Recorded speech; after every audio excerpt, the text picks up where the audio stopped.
The desert dusk burned orange against the horizon, casting long shadows over the dry brush and jagged rocks. The air was sharp with the scent of dust and blood.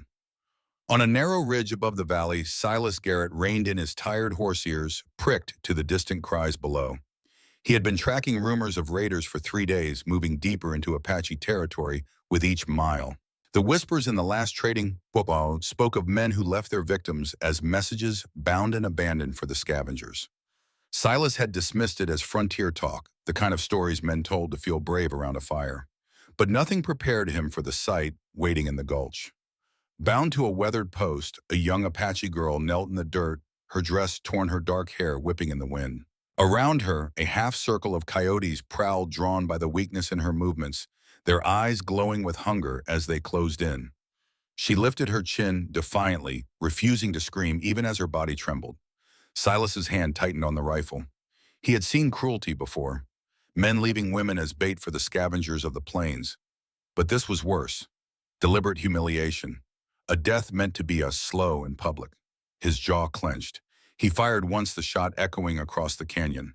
The lead coyote fell, with the rest scattering back into the scrub with startled yelps. The girl gasped but did not cry out. Silas spurred his horse down the rocky slope, dust exploding under its hooves. He dismounted in a single motion, knife flashing, as he cut through the rope that bit into her wrists. She sagged forward, too weak to stand, her breath hitching against his chest. "You're safe now," he muttered, though his voice was rough, almost uncertain. She tilted her head toward him, eyes wide, a glimmer of both disbelief and suspicion in their depths. Behind them, the coyotes regrouped, circling again, their howls rising like a warning. Silas lifted the girl onto his saddle, swung up behind her, and turned his horse toward the open desert. As they rode, he leaned close, words low against her ear. "You're sleeping with me now." The sentence hung between them, neither tender nor cruel, but heavy with meaning. Was it a promise of perdition or the beginning of a bond she could not yet refuse? The girl's silence carried its own weight, and Silas knew this night had bound them in ways neither of them had chosen. Silas tightened his grip on the reins as the horse pounded across the barren flats, dust rising in thick clouds that stung his eyes. The girl sat rigid in front of him, her hands still raw and trembling from the ropes, but she did not lean into him for balance. Instead, she kept her spine straight, as if refusing even now to surrender a piece of herself. "Hold on," he muttered, shifting the reins to one hand and steadying her with the other. She gave no reply. He could feel the heat of her skin beneath the torn buckskin dress, but there was no weight of trust in her posture, only resistance, quiet and unyielding. The sun had already dipped low, the desert cooling fast. Silas knew they couldn't ride much longer. The girl's strength was nearly gone, and his horse limped faintly from the hard descent. He spotted a cluster of mesquite trees near a dry creek bed and turned the animal toward the cover. They dismounted in silence. Silas eased her down gently, but her knees buckled and she dropped to the dirt. She caught herself with one hand, the other clutching her side where the rope had cut deep. Silas crouched beside her, pulling a small canteen from his belt. "Drink," he said, holding it out. She hesitated, eyes fixed on him with guarded suspicion. Then slowly she took it, her lips brushing the rim. She drank only a little before thrusting it back. "You need more than that," he insisted. Her voice came low, rough with thirst, yet steady. "I take only what I must." The words surprised him. Most in her place would have drained the canteen dry, but she spoke with the discipline of someone who had been taught to endure, to ration every breath, every drop. Silas studied her face, sunburnt, streaked with dirt, but strong. "What's your name?" he asked. She didn't answer at first. The wind hissed through the mesquite branches overhead, and in the distance the coyotes howled again. Finally she said, "Kiona." He nodded. "I'm Silas Garrett. Folks call me Silas." Kiona's gaze drifted toward the horizon where shadows stretched long and the last light bled out of the sky. She seemed to weigh his name, to decide whether it meant anything worth remembering. Silas busied himself with gathering tinder. His hands moved automatically, the motions worn into him by years of lonely nights on the trail. He struck a spark, coaxing a flame until it grew into a modest fire. The warmth pushed back the desert chill flickering across Kiona's face as she sat with her arms folded tight around her knees. He tore a strip from his saddlebag cloth and reached for her wrists. She flinched, pulling back. "I just want to clean the cuts," he said. His voice softened, almost apologetic. You'll scar bad if you don't. Kiona stared at him for a moment, then slowly extended her hands. The rope burns were angry and raw skin broken in places. Silas dabbed them gently with water, careful not to press too hard. She winced once but made no sound. You've got grit, he murmured. Most would be screaming.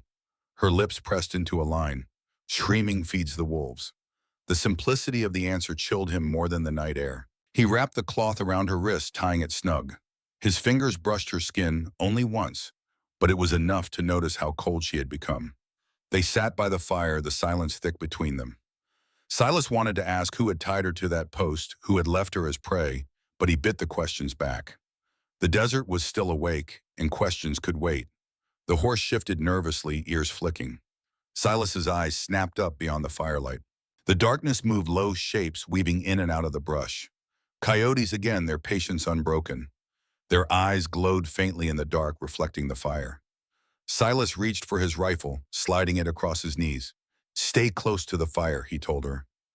Kiona did not move, only watched the shadows with that same unflinching stillness she'd held at the post. The coyotes crept nearer, drawn by the smell of smoke and blood. Silas cocked the rifle, the click echoing like thunder in the stillness. He leveled it toward the brush, ready to fire. But before he could squeeze the trigger, a new sound split the air. Low, heavy, deliberate. Not the thin yelps of coyotes. This was deeper, a growl that rolled like thunder out of the darkness. Silas froze, the hair on his neck rising. The coyotes scattered, melting back into the scrub, but the growl remained closer, now steady. Kiona's eyes flashed in the firelight. She turned toward the sound, her voice calm but certain. That is no coyote. Silas tightened his grip on the rifle, scanning the darkness. His gut twisted as he realized she was right. Something larger was out there, circling just beyond the reach of the flames. And then from the shadows, a pair of golden eyes locked on them or went in unblinking, and far too high off the ground to belong to any coyote. The fire crackled, spitting sparks into the night air. Silas kept his rifle steady, eyes fixed on the glowing orbs just beyond the flames. The creature didn't move at first, only watched its chest rising and falling with slow, deliberate breaths. Then with a heavy step, it emerged from the shadows. A massive mountain lion padded into view, muscles rippling beneath its tawny coat. It moved silently despite its size, tail swaying low, head angled toward the two humans by the fire. Silas had hunted before, but never had he seen one so bold, so willing to approach firelight. Kiona didn't flinch. She tilted her head slightly, as if listening to something Silas couldn't hear. He is hungry, she said softly, but he is not yet certain. Silas shot her a quick glance. Hungry or not, he comes closer, I'll put him down. She shook her head once. If you kill him, more will come. The smell of blood calls farther than fire.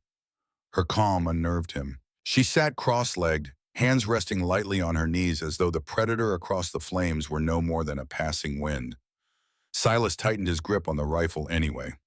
The lion circled, keeping just outside the reach of the firelight. Its golden eyes never left them. Each time Silas thought it might retreat, it edged a little closer, its paws silent on the sand.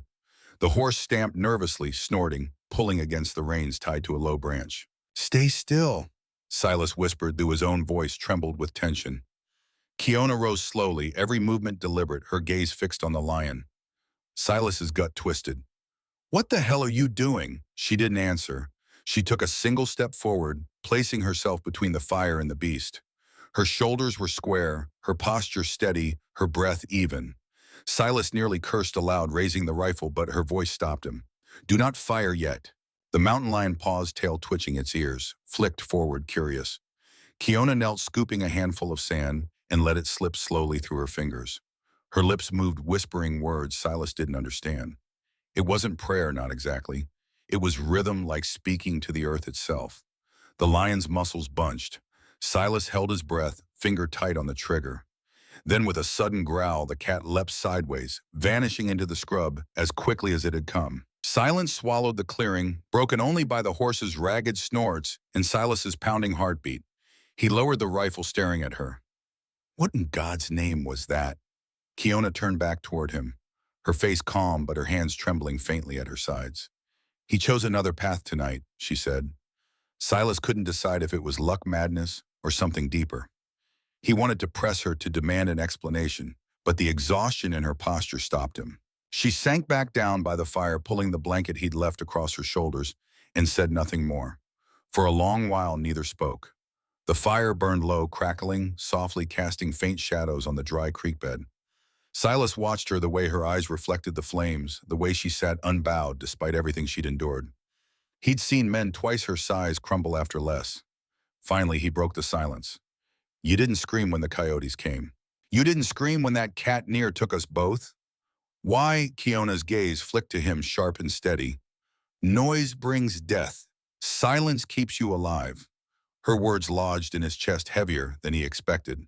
He'd lived by instinct, by gun and grit. But he'd never thought of silence as a weapon. He leaned back, stretching his legs toward the dying fire. "You're a strange one, Kiona. Stronger than most men I've known." She didn't smile. She only looked at the horizon where the stars pressed thick against the desert sky. "Strength is not choice. It is what is left when choice is taken." Silas felt the truth in her tone. He thought of the rope burns on her wrists, of the defiance in her posture, even when tied to that post. She hadn't survived because she was lucky. She'd survived because she refused to yield.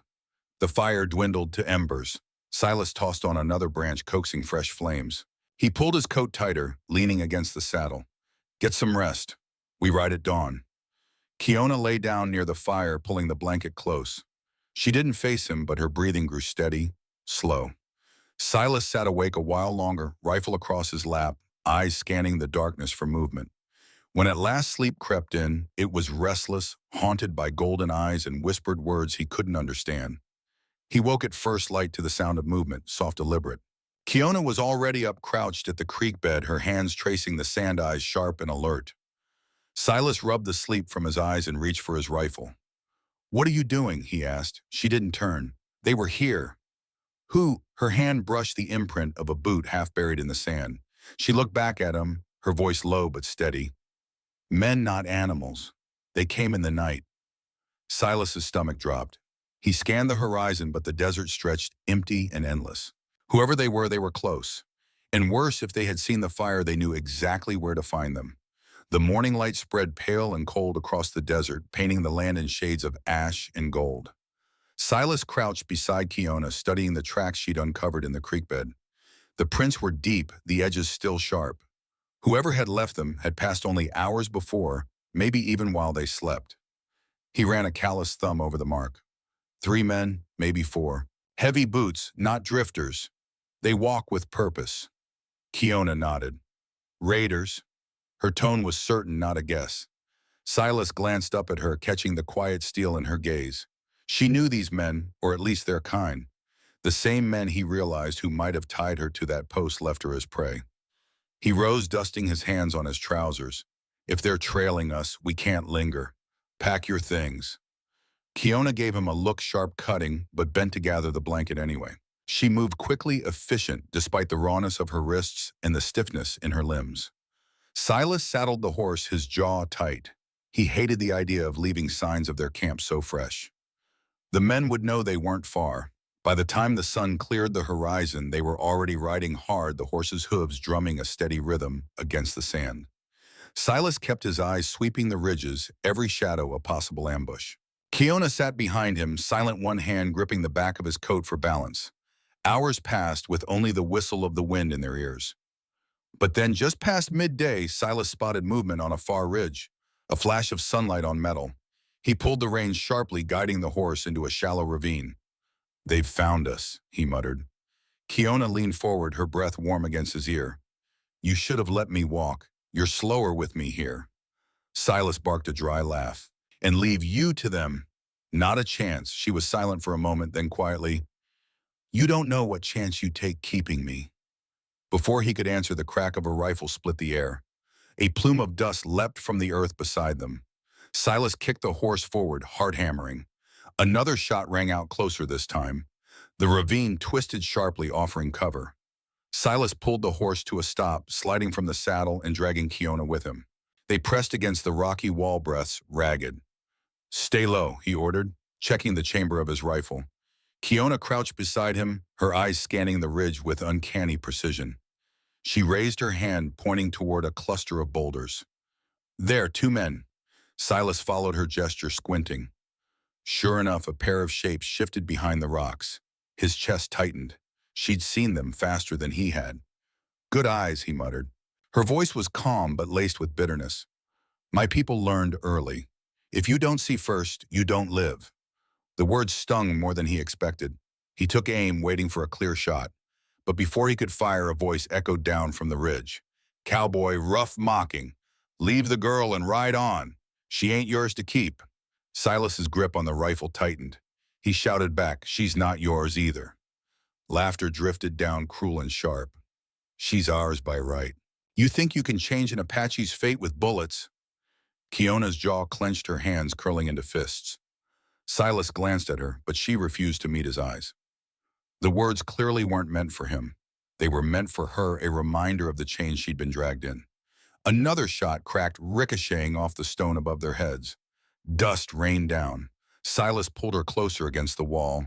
His mind raced. 3, maybe 4 men on the ridge, outnumbered, pinned down. The horse snorted nervously, tugging at the reins.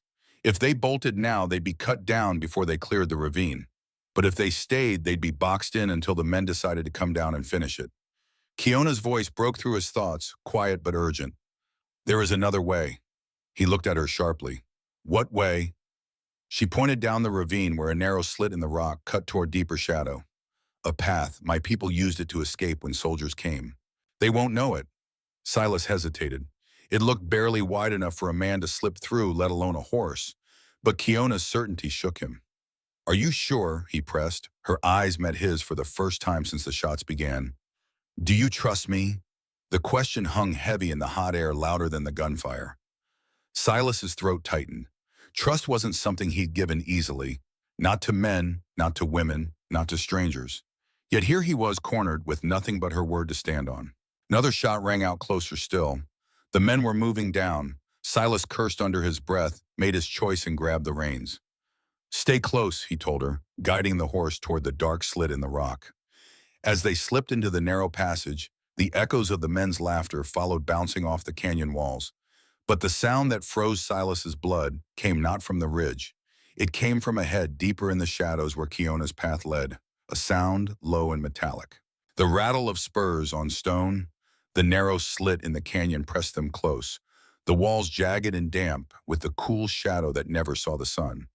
Silas led the horse carefully, one hand on the reins, the other gripping his rifle. Behind him, Kiona moved with surprising confidence, her steps sure on the uneven stone. But then came the sound again. Metal striking rock, slow and deliberate. Spurs. Silas froze. His eyes darted ahead, narrowing against the dim light. A silhouette shifted at the end of the passage, blocking the way. The man stepped forward, tall and broad, his hat pulled low, a rifle slung casual across his chest. The glint of iron at his boots confirmed what Silas had heard. The stranger leaned one shoulder against the rock wall, as if he'd been waiting. Well, well, the man drawled, voice echoing in the narrow pass. Thought I heard a rat in the cracks. Didn't reckon it'd be you, Garrett. Silas stiffened. Boone. A slow grin spread across the man's face. His teeth were yellow, his eyes hard as flint. Didn't think you were fool enough to ride back through Apache land, and with company no less. His gaze slid to Kiona, lingering like a knife point. Pretty company. Silas's grip on the rifle tightened. Step aside, Boone. Boone chuckled low, shaking his head. You know I can't do that. Boys up top are eager. They'll be coming down soon enough. But me, I like to take first pick. Kiona's jaw clenched, but she said nothing. Her silence was sharp as any blade, but Silas could feel the tension radiating off her. Silas raised the rifle. One more word and you're done. Boone didn't flinch. He leaned forward, spitting into the dust between them. You don't scare me, Garrett. You never did. You've been riding alone too long, making yourself believe you're some kind of savior. Truth is, you're just as broken as the rest of us. The words cut deeper than Silas expected. Old history stirred. The nights he and Boone had once ridden together, hunting bounties across the border before Boone's taste for cruelty had driven Silas to walk away. Now here he was again, standing between Silas and the girl, a shadow of the past, refusing to let him go. The horse shifted nervously, hooves scraping against the stone. Silas took a step forward, rifle still leveled. "You'll move, Boone, or you'll bleed here." Boone smirked, lifting his own weapon, slow as a snake uncoiling. "Then let's see who bleeds first." The standoff stretched heavy as the desert heat. Silas's finger curled on the trigger. Then Keona's voice broke the silence. Calm, low, unshaken. "He won't shoot you." Both men glanced at her. Her eyes burned steady in the dim light. "He wants you alive. He wants you afraid." Boone sneered. "And what would you know of it, girl?" She stepped closer, the firelight gone from her skin, but something fiercer in her stance. "I know men who kill fast and men who savor the pain. You're the second, which means you wait too long." Silas didn't waste the opening. In one motion, he shifted his rifle and fired. The shot rang out deafening in the narrow pass.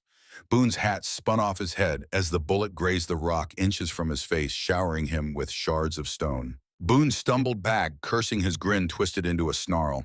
Silas shoved Keona behind him, pulling her toward the horse. "Move." They bolted deeper into the passage, the walls pressing tighter. Behind them, Boone's voice echoed furious and raw. "You can run Garrett, but you can't hide her forever." The words chased them through the canyon, bouncing from stone to stone. Silas's gut nodded. Boone wasn't bluffing. The men on the ridge were closing in, and now Boone had blood in his eyes. The passage spat them out into a wider gulch, the light stabbing their eyes after the dim shadows. Silas yanked the horse forward, scanning the ridges. For the moment, it looked empty. They stopped only long enough for Silas to reload, his hands shaking with adrenaline. Keona stood close, her breath quick, but her expression steady. "You knew him," she said. Silas nodded grimly. "Once, long ago." Her gaze didn't waver. "And now he's worse than any beast we faced last night." Keona studied him for a long moment, then said quietly, "Beasts hunt for hunger. Men like him hunt for shame." Silas didn't answer. Her words were too true. He turned, scanning the horizon again. They needed distance, but Boone would follow, and with the others closing in, it was only a matter of time before they were trapped again. The horse stamped the ground, restless. Silas swung into the saddle, pulling Keona up behind him. He spurred the animal forward, dust flying in their wake. But even as they rode, Silas couldn't shake the echo of Boone's words, nor the knowledge that the man wouldn't stop until he had what he wanted. And then as the sun dipped low once more, Silas saw it. Smoke curling in the distance, rising from where his ranch should have stood. The closer they rode, the thicker the smoke grew, heavy with the acrid stench of burned wood and scorched earth. Silas's gut twisted with every stride of the horse. 3 days ago, he'd left his ranch to track rumors. He'd expected to return to nothing more than dust and silence, the way he always did. Now the black column rising into the sky told a different story. Keona clung to him, silent but alert. Her head tilted slightly, listening her breath, even despite the urgency. Silas envied her composure. His own chest felt like it might split apart. When they crested the last ridge, the sight below froze him. The cabin's roof had collapsed inward, charred beams jutting upward like broken ribs. The corral fence lay scattered, and the mule that had once plodded lazily inside was nowhere to be seen. The yard was littered with footprints, heavy boots pressed deep in the ash, circling like wolves around prey. Silas reined in hard, staring. His throat was dry rage simmering just beneath his ribs. "They torched it," he muttered, voice low. Keona slid down from the saddle, crouching near the tracks. She brushed her fingers lightly across the soot, following the patterns with uncanny precision. 4 men, maybe 5. They left quickly, but they searched first. Silas swung down, jaw clenched. "Searching for what?" Her eyes met his, sharp and unflinching. "For me." The words landed heavy. He knew she was right. Boone hadn't been chasing Silas out of old grudges. He'd been chasing her. Whatever history she carried, it was enough to bring men willing to burn and kill. Silas kicked at a charred beam, sending sparks scattering. "This place was all I had left." His voice cracked before he caught himself, hardening again. "Damn them." Keona stood, the firelight from the ruins painting her face in shades of bronze and ash. "A home can be rebuilt, but you cannot if you let rage blind you." Her calmness infuriated him for a moment, but then he saw her wrists again, still raw, wrapped in his torn cloth, and the weight of her words settled. She had lost more than he ever had, yet she stood steady. He turned sharply, scanning the horizon. "We can't stay. They'll come back to see if I returned." The horse stamped nervously, ears flicking. Kiona bent, pressing her palm against the earth. "They're near," she whispered. "The ground still shakes from their steps." Silas felt the back of his neck prickle. He dropped into a crouch beside her, listening. At first he heard nothing. Then, faint but growing clearer, the distant clatter of hooves carried on the dry wind. "They're circling back," he said, teeth gritted.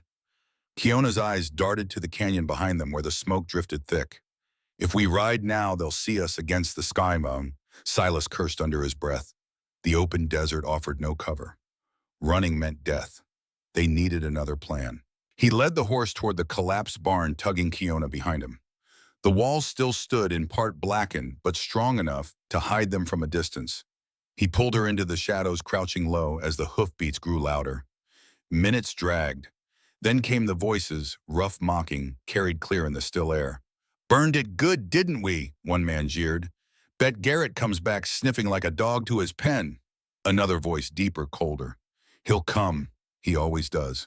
And when he does, the girl will be with him." Kiona's shoulders stiffened, but she stayed silent. Silas's hand hovered over his rifle, his knuckles white. Every instinct screamed to rush out to gun them down where they stood, but he forced himself to stay still. Outnumbered, exposed. They'd be dead in seconds. From their hiding place, they watched three riders appear, silhouettes against the burning remains. The man in front dismounted slowly, surveying the wreckage with satisfaction. He wore a long coat, dark as midnight, his hat pulled low. Cormac Thorne. "Search the rubble," he ordered. "He's stubborn. He might have left something worth taking." The other two dismounted, kicking through the ashes. One laughed when he found a cracked tin cup, tossing it aside.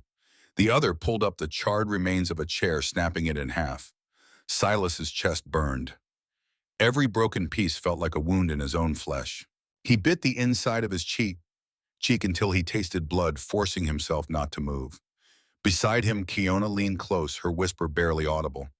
"Patience. Fire burns fast, but smoke hides longer. Wait." Her words calmed him just enough to hold still. Cormac paced the yard. The man paused, squinting toward the barn. For a heartbeat, Silas thought he had been spotted. Cormac's gaze lingered, his hand brushing the butt of his revolver. Then he turned away, spitting into the dirt. "Nothing here. He'll come to us. He's got nowhere else to run." They mounted up again, the sound of hooves fading into the distance. Silas exhaled slowly, muscles trembling with the restraint. He turned to Kiona, whispering harshly, "They'll hunt us until one of us is dead. You know that, don't you?"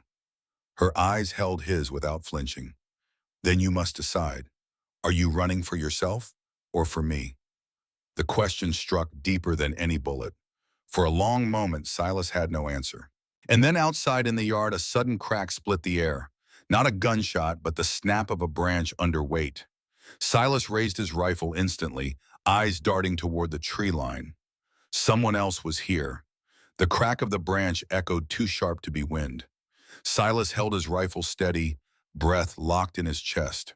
Kiona froze, her dark eyes fixed on the tree line beyond the smoldering ruins. The horse tossed its head, nostrils flaring, sensing the tension. For a moment, silence pressed heavy. Then slowly a figure emerged from the shadows, hands raised, palms open. "Easy, Garrett," the man called. His voice carried the rasp of long miles and dry whiskey. "Ain't here to shoot you."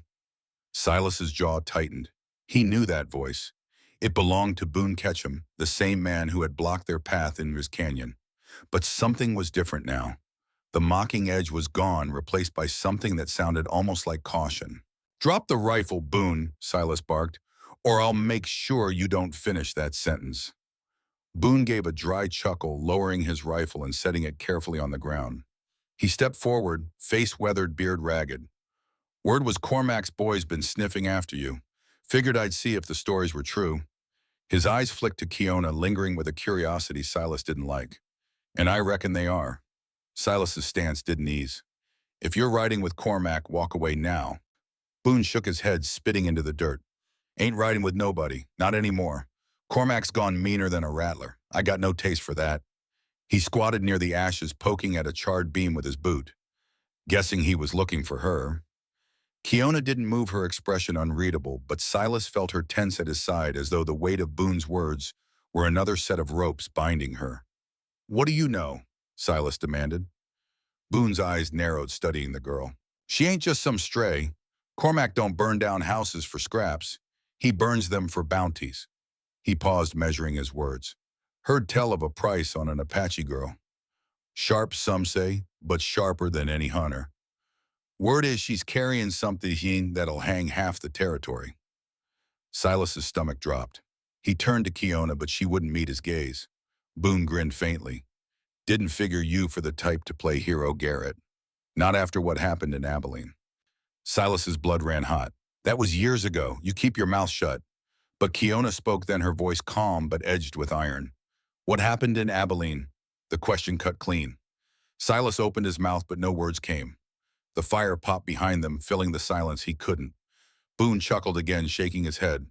Man's past always catches up. Yours just caught up with a torch. He rose slowly, brushing ash from his hands. But I ain't here to trade ghosts. I came to warn you. Cormac's boys are riding south, blocking the path to Silver Rock.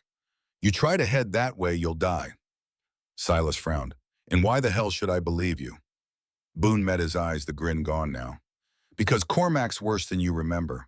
And he don't just want her. He wants to break you. He paused, letting the words sink in. You kill me here, fine. But then you'll have no one who knows the trails he's laying. Silas hesitated. The man was a snake, slippery and dangerous. But sometimes snakes were the only ones who knew the ground ahead. Kiona stepped forward, her voice steady. Men who change sides are not to be trusted. Boone tilted his head, smirking at her. Sharp tongue for one who don't speak much. You're right not to trust me, girl. But you'll want to hear what I know. Silas studied Boone's face, searching for the lie. Years of riding together had taught him to read the man's tells. The way Boone's left eye twitched when he lied. The way his hands stayed too still when he planned violence. Neither tell showed now. Why now? Silas asked quietly. Why help me after all these years?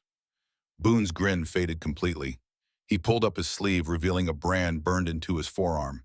A crude T for Thorn. Cormac don't just hire men, he owns them. I tried to leave once 3 years back. He caught me. Did this. He looked away, jaw tight. I've been his dog for 5 years, Garrett. Sick of the leash. Sick of the killings. Sick of watching him burn villages just to send a message. Silas saw it then. Not cunning, but desperation. A man who'd lost himself somewhere along the trail and didn't know how to get back. One wrong move, Boone, Silas said finally. One. I know. Silas weighed the rifle in his hands, every instinct torn. The thought of riding blind into Cormac's trap made his skin crawl, but trusting Boone Ketchum was a gamble that could cost them both their lives. Finally, Silas lowered the rifle slightly, though his eyes stayed hard. Talk, but one false step and I'll finish what I should have in Abilene. Boone nodded, spreading his hands. Fair enough. Cormac's planning to cut you off at the canyon fork. He'll drive you east toward where the land's dry and the water holes are gone. Starve you out, break your will. He's patient like that. Silas's stomach clenched. It sounded just like Cormac. Slow cruelty instead of quick death. And what do you get out of this? Silas pressed.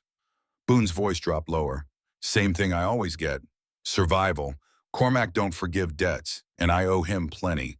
If I help you burn him down, maybe I can walk free. The words hung between them, thick with risk. Kiona studied Boone's face, her eyes narrowing. Then she spoke softly to Silas.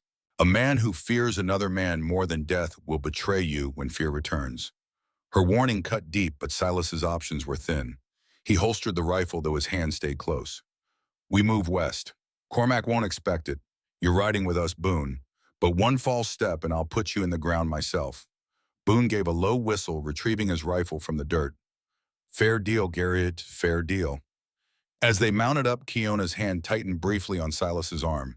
She didn't speak, but her eyes told him enough. She did not trust Boone, and she didn't want Silas to either. They rode out into the fading light, 3 shadows against the ash-stained horizon. For the moment, they shared a path. But as the first stars pricked the sky, Silas caught Boone watching Kiona too long, his expression unreadable. And Silas knew this uneasy alliance would not hold forever. The desert stretched endless beneath the fading light, each mile swallowing the hooves of their horses in silence. Silas rode ahead, shoulders tight, scanning the ridges as if Cormac's shadow lurked behind every stone. Kiona sat close behind him, her eyes steady on the horizon. Boone trailed just behind his grin, on his face a mask of weariness or calculation. Silas couldn't tell which. The air grew colder as night approached. The wind carried whispers through the sage, a sound that made Silas's skin prickle. He slowed the horse near a cluster of rocks, motioning for the others to stop. "We'll rest here till moonrise," he said. His voice was flat, commanding. Boone dismounted with a groan, stretching his back. "Can't argue with that. Horse will drop dead if we push harder." Silas ignored him, focusing on Kiona. "Stay close to the fire when I light it. No wandering." She bristled faintly. "I am not a child." His jaw tightened, but he only nodded. "All the same tonight, the dark ain't safe." As Silas gathered wood, Boone crouched beside Kiona. His tone was casual, almost friendly. "You know he can't keep you safe forever, girl. Garrett's tough, sure, but Cormac's got men stacked higher than his pride." Kiona's gaze cut to him, sharp as flint. "Better a man who stands alone than one who bows to many." Boone chuckled low, shaking his head. Sharp tongue again. "Careful, or you'll make me think you're the one running this little escape." Silas returned before she could answer, dropping the wood between them. His eyes locked on Boone. "You keep your words short around her." The fire sparked to life, its glow pushing back the creeping dark. They ate in silence, jerky and dry bread, each lost in thought. Silas's ears strained at every sound. The crack of branches, the whisper of wind, the cry of a distant coyote. But beneath it all, another unease gnawed at him. Boone's presence. When the meal ended, Kiona lay near the flames blanket pulled around her shoulders. Silas sat watch rifle across his lap. Boone leaned against a rock hat low over his eyes, though Silas doubted he slept. Hours passed. The moon climbed high silver light, cutting sharp shadows across the land. Silas's eyelids grew heavy, but he forced them open, fighting the weight of exhaustion. The night pressed on silent, except for the crackle of burning wood. Silas found his mind drifting, as it always did in the quiet hours, back to Abilene. 5 years. 5 years since the night that had hollowed him out. He and Boone had been tracking a man named Blackjack Murphy, a killer who'd robbed a payroll wagon and left 3 guards dead. They'd chased him for 2 weeks across Texas, finally cornering him in Abilene at an old grain warehouse. Murphy had barricaded himself inside. Silas remembered the way the door had splintered when they kicked it, in the smell of kerosene heavy in the air. And then the screaming. Murphy hadn't been alone. He'd taken a family hostage inside. A mother, a father, 2 children. He'd poured kerosene across the floor, threatened to light it if they came closer. Boone had wanted to rush in anyway. "He's bluffing," he'd said, but Silas had hesitated. 10 seconds, maybe less. He'd stood there, rifle raised, watching the match in Murphy's hand, frozen by the fear of making the wrong choice. Murphy lit the match. The warehouse erupted. Boone had rushed in, then dragging out the youngest child, a boy of maybe 6. But the others, the mother, father, the daughter, their screams had echoed until the smoke swallowed them. Silas had pulled Boone from the flames when the roof started to collapse. The boy survived. Boone's hands were scarred for life, his back burned. But 3 people died because Silas froze. He'd walked away from bounty hunting the next day. Boone had stayed, grown harder, meaner. They'd never spoken of it again. Until now. Silas blinked, pulling himself from the memory. Kiona was watching him from across the fire, her eyes reflecting the flames.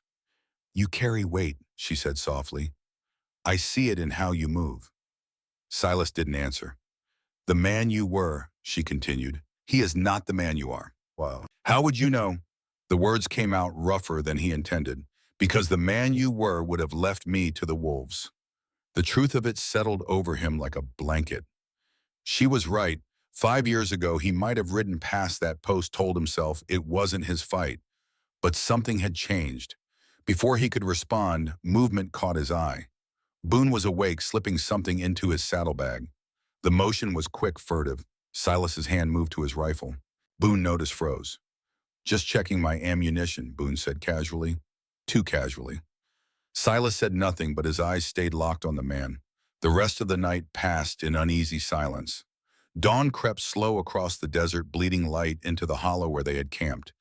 The ground was cold and damp, their blankets thin, the silence broken only by the distant cry of hawks circling overhead. Silas rose first, stiff from a night of half-sleep, his rifle never far from reach. He scanned the horizon, every shadow a threat. Boone stirred next, grumbling, stretching his back with exaggerated groans. Hell of a bed you found us, Garrett. Rocks in places a man shouldn't have rocks. Silas ignored him, focusing instead on Quiona. She sat cross-legged near the brush, eyes closed, her face tilted toward the morning sun. Her stillness unnerved him. She looked almost at peace, though Silas could sense the storm beneath. Finally, she spoke, her voice quiet but firm. You should leave me. Silas turned sharply. Not a chance. Her eyes opened, dark and unwavering. Cormac hunts me, not you. With me gone, you live. Silas shook his head. Doesn't work that way. Men like Cormac don't stop once they've started. He'll hunt me whether you're here or not. Boone chuckled low, spitting into the dirt. Girl's got a point, Garrett. Hand her over. You walk free. Cormac gets what he wants, and maybe he lets you keep breathing. Silas rounded on him, rifle raised. You say that again, catch him, and I'll make sure you stop breathing. Boone raised both hands, smirk thin. Easy, just speaking what's true. But Quiona's gaze stayed on Silas. He is right about one thing. There is a bounty. My father gave me up, sold me to men like Cormac, when debt chained him tighter than rope. She looked away, her voice tightening. But I am worth more than coin.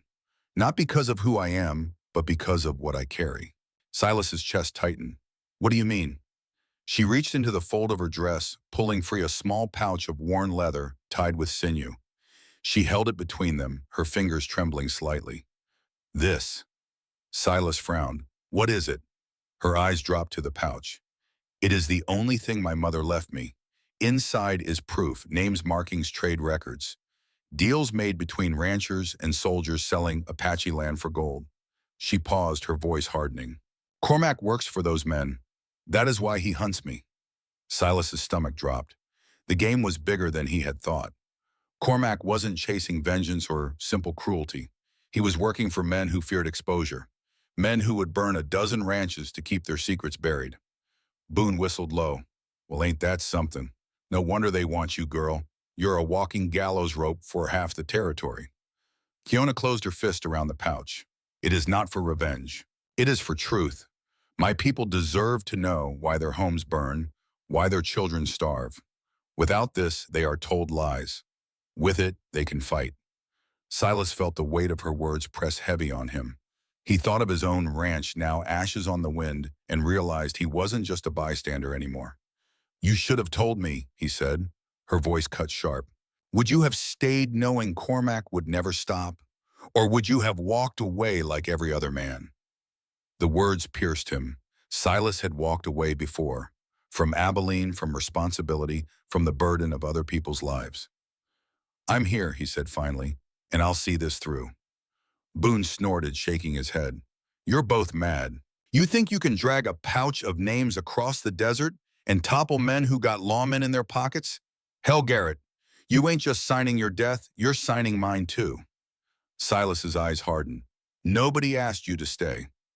For once, Boone didn't grin. His eyes flicked to Quiona, then back to Silas. Cormac won't quit, not till she's in his hands.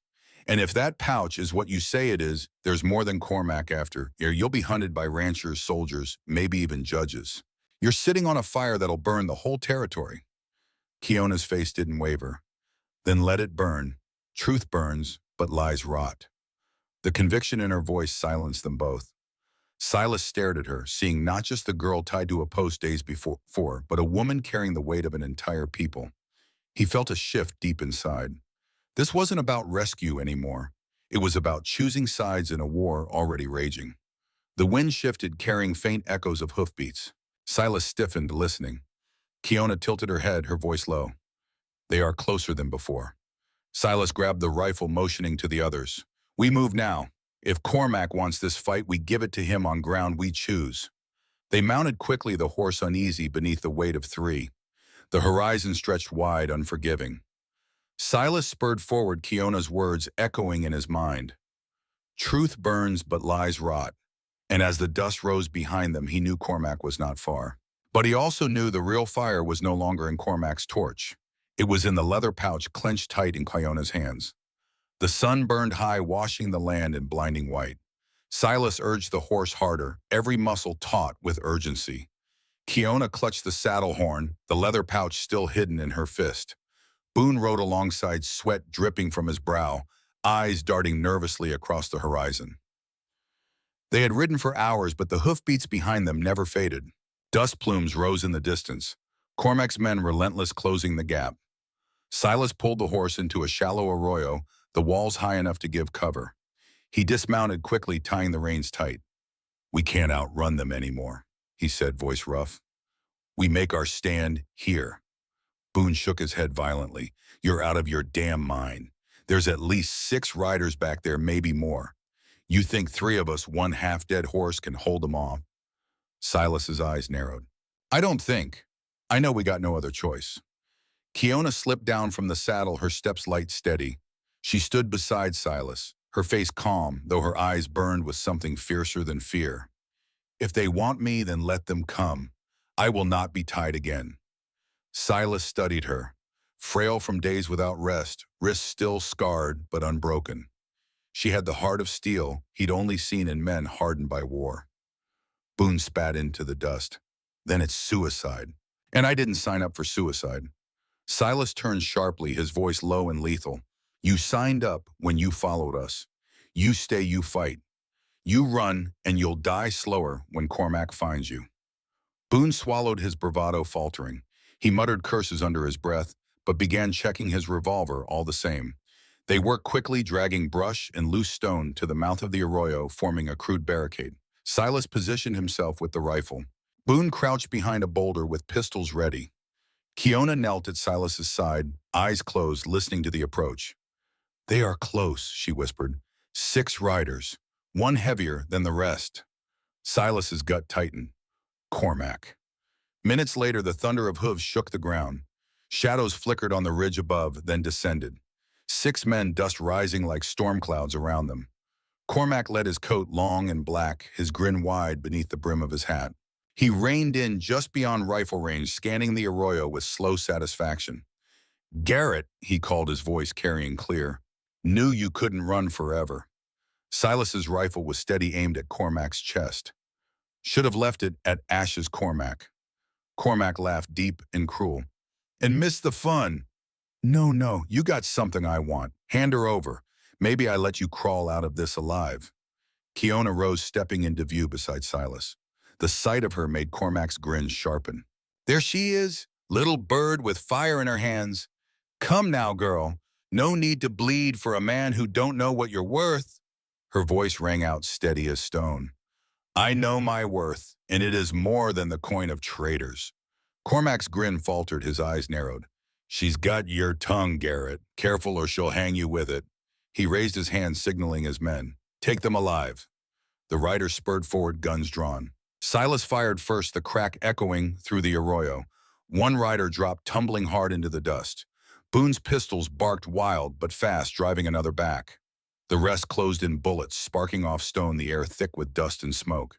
"Down!" Silas shouted, pulling Kiona behind the barricade. She ducked, clutching the pouch tight, her breath fast but her gaze unbroken.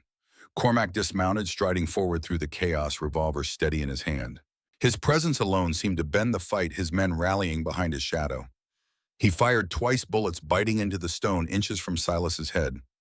Silas reloaded, jaw tight. Boone cursed loudly, fumbling with his last rounds. "We can't hold them, Garrett. They'll bleed us dry." But before Silas could answer, Kiona rose from cover. She held the pouch high, her voice ringing out over the gunfire. "This is what you want." Everything stopped. Even Cormac froze, his grin twisting into something darker. Kiona's eyes burned. "You burned homes. You broke families. And still you fear these papers more than any bullet." Cormac's expression curdled, rage flashing. "You think that scrap will save you? You don't even know the fire you're playing with, girl." His men hesitated, eyes darting between Cormac and the pouch. Doubt flickered in their faces, the kind that cracks loyalty. Silas's heart pounded. She had just shifted the ground beneath them. Cormac stepped forward, gun leveled at Kiona. "Give it to me, or I swear." The rest of his threat was drowned by a sudden shot. Loud, close, unexpected. One of Cormac's own men staggered, blood spreading across his chest, his pistol still smoking. The man had fired not at Silas, not at Kiona, but at another of Cormac's riders. And just like that, the line of loyalty shattered. The gunshots still echoed off the canyon walls when the first rider hit the ground, dust rising around his body. For a heartbeat, no one moved. Then chaos erupted. Another of Cormac's men spun shouting, "You bastard!" and fired at the traitor who had just dropped his companion. The shot missed ricocheting off stone, but it was enough to break the fragile thread of obedience holding them together. Two riders turned their guns on each other. Years of buried grudges spilling out in an instant. Bullets cracked in the arroyo, men cursing, horses screaming as they reared and scattered, the air filled with smoke and confusion. Silas seized the moment. "No," he barked, shoving Kiona behind the Bear guy. He rose rifle steady and fired into the fray. One rider tumbled from the saddle, crashing into the dirt. Boone, wild-eyed, emptied both pistols, shouting curses that vanished in the roar of gunfire. Cormac didn't flinch. He strode through the storm like a man carved from stone, his revolver spitting fire with every step. He dropped one of his own men without hesitation, the man who had hesitated too long to follow orders. His voice boomed over the chaos. "You think you can break me with paper and whispers. You think I don't own the law itself." Kiona's voice rang out clear even through the din. "Lies own you, Cormac. Truth will burn you." Her defiance cut through him, if only for a flicker. His eyes blazed as he locked onto her, raising his revolver. Silas fired first, the bullet grazing Cormac's shoulder. Cormac staggered, teeth bared in pain and rage. He turned his gun on Silas, their eyes locking across the smoke. "Still playing hero, Garrett," Cormac growled. "You ain't got the stomach to finish what you start." Silas's jaw clenched. "You'll find out soon enough." Another shot cracked, Boone firing wild. The bullet struck Cormac's hat, spinning it from his head. Cormac wheeled on Boone, fury twisting his face. "I should have gutted you in Abilene," he roared. Boone froze, the memory of whatever ghost bound them flashing across his eyes. For a moment, Silas thought Cormac would kill him outright. But the fight around them surged, pulling Cormac's attention back as one of his men shouted, "We're outnumbered." It was true. Half of Cormac's riders now lay in the dust, cut down by bullets or their own infighting. The others pulled back, uncertain, casting nervous glances at Cormac as though waiting for him to fall.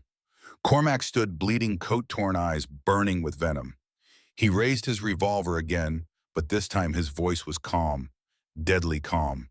"This ain't over, Garrett. I'll drag you both to hell before I quit." He fired once more, the bullet tearing splinters from the barricade inches from Kiona's face. She didn't flinch. Instead, she held the pouch high again, her voice fierce. "Kill me, and the truth lives with him." She pointed at Silas. "Kill him, and it lives with me." The men hesitated, their resolve splintering further. One rider cursed, throwing down his gun and spurring his horse away. Another followed.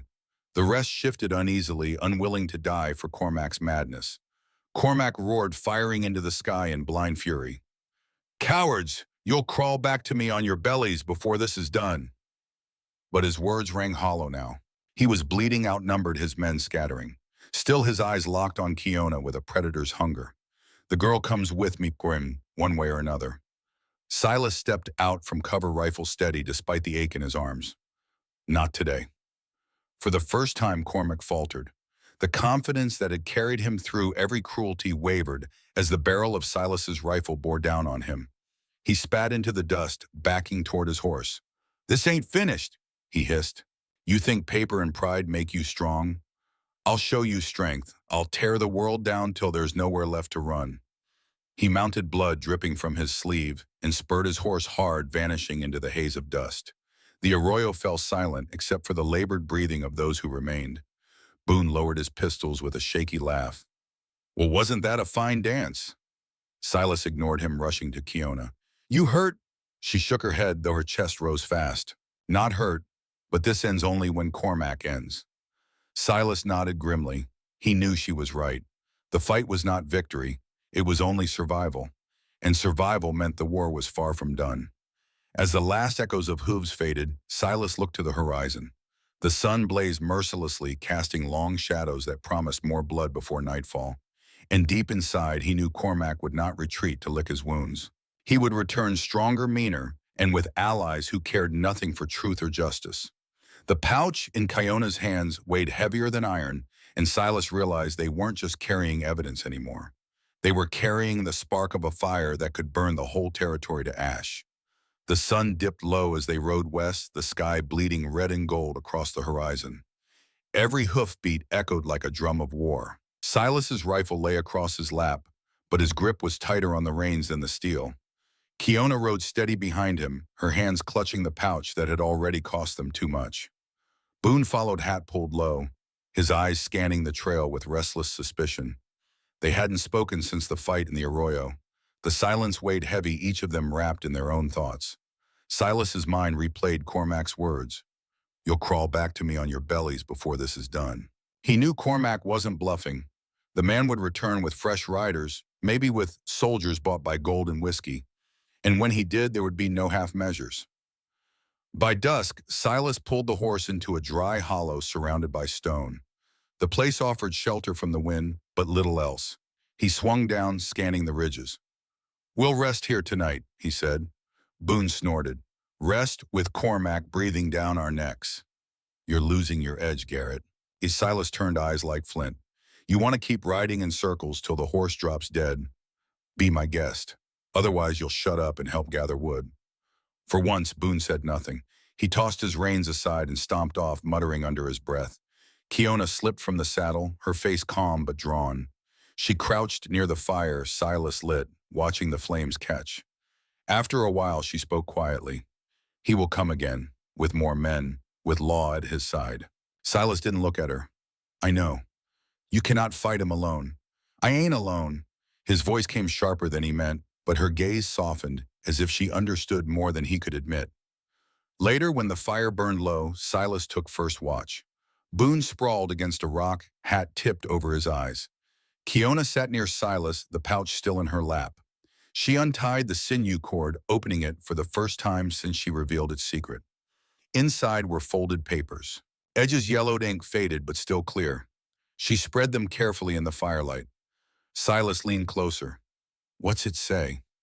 Her finger traced the words, her voice low but steady. "Names of men who sold Apache land for coin. Marks of soldiers who looked away. And Cormac's name written twice." Silas's stomach turned. Proof enough to hang a dozen men in Silver Rock. If only the law weren't already bought by their gold. "You think the courts will touch this?" he asked. Her eyes met his. "Maybe not, but the people will. Once truth is spoken, lies cannot silence it." Her conviction stirred something in him. He'd spent years believing nothing could change, that the world was too cruel to fight. But in her voice he heard something different. Hope sharp as steel. Behind them, Boone stirred, groaning as he sat up. He caught sight of the papers and whistled low. "So that's the treasure, huh? Worth more than silver, less than blood." Silas stiffened. "Keep your distance, Boone." Boone raised his hands. "Relax, Garrett. I ain't after scraps of paper, but Cormac is. And if you think you can march into town with that and not end up hanging beside her, you're a bigger fool than I thought." Kiona's voice cut through him. "The fool who stands is worth more than a coward who kneels." Boone's grin faltered. For the first time, he didn't have a clever answer. The night dragged, the fire crackling low. Silas fought to keep his eyes open, scanning the ridges for movement. But it was Kiona who stilled him with a whisper hours before dawn. Silas woke to Kiona's hand on his shoulder. No words, just her eyes wide urgent. He heard it then. Not footsteps. Voices. Close. Careless. Cormac's men were camped less than 100 yards away, unaware their prey slept just beyond the rocks. "We move now," Silas whispered. Quiet. They gathered their things in silence, every motion slow and deliberate. Boone's hands shook as he saddled his horse, but he made no sound. They led the horses on foot, keeping to the shadows, moving away from the voices. It took an hour to put distance between them and Cormac's camp. When they finally mounted and rode, the eastern sky was beginning to pale. "That was too close," Boone muttered. Kiona said nothing, but Silas saw the way her hands trembled as she gripped his coat. Even her iron resolve had limits. By midday, they spotted Silver Rock in the distance. The town sat nestled in a valley, its buildings small and weathered, the courthouse rising at its center like a crooked tooth. Silas reined in on a ridge overlooking the settlement. "That's it," he said. "That's where we make our stand." Boone shifted in his saddle. You sure about this, Garrett? Walk into that town with her and that pouch you're painting a target on your back. I know. Kiona leaned forward, her voice quiet but firm. If I walk to him, he will spare you. That is the way of men like him. Kill only when their prize resists. Silas turned on her, fury flashing in his eyes. Don't you dare! You think I dragged you this far just to hand you back? Her gaze didn't waver. Sometimes survival means sacrifice. Boone stepped forward, suddenly his voice harsh. She's right, Garrett. Hand her over and maybe we live another day. You know, Cormac wants her, not us. Silas leveled the rifle at him, voice like iron. You shut your mouth, Boone. One more word and you won't live another minute. Boone froze, his eyes flicking between Silas and Kiona. The tension stretched heavy as the sky above them. Silas lowered the rifle slowly, his voice dropping. We ride into Silver Rock together, all three of us. And we don't stop till that pouch is in the hands of someone who can't be bought. He looked at Kiona. You came this far to speak truth, so speak it. Loud enough the whole territory hears. She nodded, her eyes bright. Then let us go. They rode down into the valley as the sun began its descent. Silver Rock's main street was quiet when they arrived. A few townspeople stopped to stare. Whispers followed them like dust. That's Garrett. Is that the Apache girl? Wasn't Cormac hunting them? Silas dismounted in front of the courthouse, helping Kiona down. Boone followed, limping slightly from days in the saddle. People gathered, drawn by curiosity and the unmistakable sense that something was about to happen. Kiona walked to the courthouse steps. She turned to face the growing crowd. Her voice rang out clear and strong. I am Kiona, daughter of Najoni. My mother died protecting this truth. I will not let her die for silence. She held the pouch high. These are the names of men who sold land that was not theirs, who burned homes, who killed children, who lied to you while they filled their pockets with gold. The crowd stirred, anger rippling like fire through dry grass. This is their truth, and now it is yours. The people pressed closer, faces hardening. The silence broke into voices. From the courthouse, a figure emerged. An old man, white-haired, his face carved with years of seeing too much. Judge Henry Blackwood, the only man in Silver Rock who hadn't been bought. He stepped forward, his voice steady. I will hear the evidence. Tomorrow at the courthouse. Let the law decide. The crowd murmured, uncertain. Cormac's shadow still loomed even in death. But Silas stood beside Kiona, and the people saw it. A cowboy who'd chosen his side. That night, as Silas kept watch from the hotel window, he knew Cormac's allies would not wait for a trial. They would come for blood. And he was ready. The attack came at 2 in the morning. Silas heard them before he saw them. The creak of boots on wood, the whisper of men trying to move quietly. He woke Kiona and Boone with a touch. They're here. 15 men surrounded the hotel, torches, blazing rifles ready. At their head stood the town's mayor, a fat man named Horace Vance, and the deputy sheriff, a hard-eyed killer named Virgil Creed. Garrett, Vance shouted, send out the girl in the papers. Do it now and you can ride out alive. Silas leaned out the window, rifle aimed. Come take on them. The night erupted. Bullets tore through the windows. Silas fired back, dropping one man from his horse. Boone joined him at the other window, pistols blazing. Kiona crouched low, clutching the pouch, her face calm despite the chaos. The fight raged for 30 minutes. The hotel caught fire. Smoke filled the rooms. We can't stay here, Boone yelled. Silas grabbed Kiona's hand. Out the back, now. They burst through the rear door into the alley. 3 men waited. Silas shot 2. Boone tackled the third, beating him bloody with the butt of his pistol. They ran through Silver Rock's back streets, the town waking to gunfire and flames. Judge Blackwood appeared from a side door, shotgun in hand. This way. He led them to the courthouse, barring the heavy doors behind them. They'll burn this too, Silas said. Let them trotting. These walls are stone. They'll hold till morning. And they did. Dawn broke with the hotel in ruins and half of Vance's men dead or fled. The rest surrendered when federal marshals rode into town, summoned by a telegram Blackwood had sent days before. Cormac Thorne's body was found in the desert, 3 bullet holes in his chest, his eyes eaten by crows. The trial lasted 3 days. Kiona testified. The papers were entered as evidence. 12 men were arrested, including Mayor Vance and Deputy Creed. The courtroom packed beyond capacity, people spilling into the street outside. On the final day, Judge Blackwood read his verdict. The evidence is clear and damning. I hereby order the arrest and trial of all named parties. Furthermore, I petition the federal government to establish a commission to investigate land fraud and return stolen Apache territories. The courtroom erupted in applause. Kiona stepped down from the witness stand, her eyes finding Silas's across the crowd. He nodded. She had done it. The spring grass grew green across the valley where Silas had begun building his new cabin. Not a ranch, not a fortress, just a home. He worked the saw across a beam, sweat dripping despite the cool morning air. A horse approached from the east. Silas set down the saw, hand moving instinctively to the rifle leaning against the wall. But it was Boone who rode up, a silver star pinned to his chest. "Sheriff Ketchum," Silas said with a thin smile. "Never thought I'd see the day." Boone dismounted, grinning. "Turns out Silver Rock needed a new lawman. Blackwood convinced me I owed it to the territory." "You keeping it honest?" "Trying. It's harder than killing, I'll tell you that." They stood in comfortable silence for a moment. "She asks about you," Boone said finally. Silas didn't need to ask who. "How is she strong?" "The commission approved the land return, 50,000 acres back to the Apache. She's been traveling, speaking at other reservations. They're calling her a hero." Silas nodded, saying nothing. "You should visit," Boone added.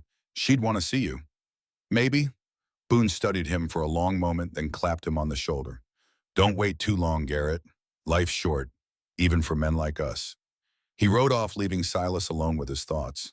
That evening, Silas found the letter in his saddlebag. He'd read it so many times the paper was soft as cloth. "Silas, the commission approved the return of 50,000 acres to my people. Boone has become Silver Rock's sheriff, an honest one for once. Judge Blackwood says history will remember what we did. But I remember you, the man who kept his word when words were all we had. Come visit when you're ready." Silas folded the letter carefully, looked toward the horizon where Silver Rock lay. He saddled his horse. He found her in the valley where her people had built their new settlement. Small adobe homes dotted the hillside. Children played in the stream. Smoke rose from cooking fires. Kiona stood among them, teaching a group of young girls how to weave. She looked up as he approached. Their eyes met across the distance. She set down her work and walked to meet him. "You came," she said simply. "A man's word is his bond." She smiled. It was the first time he'd seen her truly smile. "Will you stay for a while?" And then, "I don't know. I'm still figuring out who I am after Abilene." She reached out, took his hand. "Then figure it out here. My people could use a man who keeps his word." Silas looked around the valley, at the children, the homes, the hope rebuilding itself from ash. He thought of the 10 seconds he'd frozen in Abilene, the 3 people who'd died. He thought of Kiona tied to that post, refusing to scream. "Maybe I will," he said. And for the first time in 5 years, Silas Garrett felt the weight begin to lift. Not gone, never gone, but lighter. A year later, Silas still lived in the valley. He built homes, taught the young men to hunt, helped settle disputes. Kiona traveled often, speaking truth to power in courtrooms and Congress halls. But she always came back. And Silas was always there waiting. They never married. She said her people didn't need to see her bound to a white man, even one who'd saved her life. But they built a life together nonetheless. Quiet, honest, rooted in something deeper than law or custom.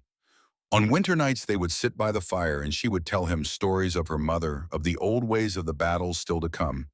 And he would listen, this man who had once frozen in fear, now anchored by the voice of a woman who refused to be silent. Years passed. The Apache Land Commission became permanent. More territories were returned. More truth was spoken. Boone served as sheriff for 12 years before retiring, his hands too scarred from old burns to hold a gun steady anymore. Judge Blackwood died at 83 in his sleep with Kiona at his bedside.